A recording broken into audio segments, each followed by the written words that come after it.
ಕೃಷ್ಣ ಮತ್ತು ಕಾಲಿಯ 7 ಹೆಡೆಯ ಸರ್ಪವಾದ ಕಾಲಿಯ ಯಮುನಾ ನದಿಯ ರಮನಕ ದ್ವೀಪದಲ್ಲಿ ವಾಸಿಸುತ್ತಿದ್ದನು.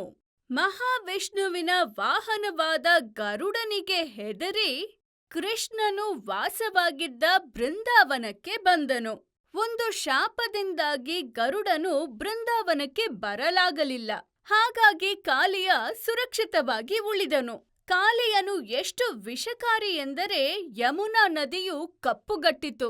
ನೀರಿಗಿಳಿದರೆ ಪ್ರಾಣ ಹೋಗುವುದು ಎಂದು ಹೆದರಿ ಇಡೀ ಊರಿನ ಜನರೇ ನೀರಿನಿಂದ ದೂರ ಉಳಿದರು. ಅಷ್ಟೇ ಅಲ್ಲದೆ ಮೀನು, ಹಕ್ಕಿ, ಪ್ರಾಣಿಗಳೆಲ್ಲ ಆ ನೀರಿನಿಂದ ಪ್ರಾಣ ಬಿಡುತ್ತಿದ್ದವು. ಒಂದು ದಿನ ಕೃಷ್ಣ ತನ್ನ ಗೆಳೆಯರೊಡನೆ ನದಿ ತಟದಲ್ಲಿ ಚೆಂಡಾಟವಾಡುತ್ತಿದ್ದಾಗ ಚೆಂಡು ನೀರಿಗೆ ಬಿದ್ದಿತು. ಎಲ್ಲರೂ ಭಯಪಟ್ಟರೂ ಕೃಷ್ಣ ನೀರಿಗಿಳಿಯಲು ಮುಂದಾದನು. ಗೆಳೆಯರು ಎಷ್ಟೇ ತಡೆಯಲು ಪ್ರಯತ್ನ ಪಟ್ಟರೂ ಪ್ರಯೋಜನವಾಗಲಿಲ್ಲ.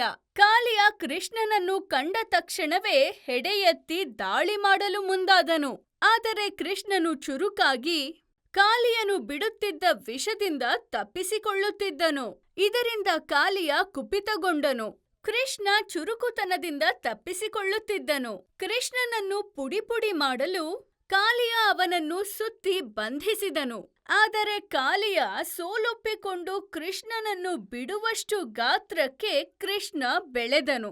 ಕೊನೆಗೆ ಕೃಷ್ಣ ಕಾಲಿಯನನ್ನು ನದಿಯ ಮೇಲಕ್ಕೆ ಎಳೆದು ತಂದನು. ಒಂದು ಕೈಯಲ್ಲಿ ಬಾಲವನ್ನು ಹಿಡಿದು ಅವನ ಹೆಡೆಯ ಮೇಲೆ ನರ್ತಿಸತೊಡಗಿದನು. ಇಡೀ ಬ್ರಹ್ಮಾಂಡದ ಭಾರವೇ ಕೃಷ್ಣನ ಪುಟ್ಟ ಕಾಲುಗಳಲ್ಲಿತ್ತು. ಪ್ರಾಣ ಹೋಗುವಷ್ಟು ಕಾಲಿಯಾನನ್ನು ತುಳಿದು ಹಾಕಿದನು. ಆಗ ಕಾಲಿಯಾನ ಮಡದಿಯರು ಬಂದು ಪ್ರಾಣ ಭಿಕ್ಷೆ ಕೇಳಿದರು. ಕೃಷ್ಣ ಮಾಮೂಲಿ ಬಾಲಕನಲ್ಲ, ಸಾಕ್ಷಾತ್ ಭಗವಂತನೇ ಎಂದು ಕಾಲಿಯಾನಿಗೂ ಅರ್ಥವಾಯಿತು.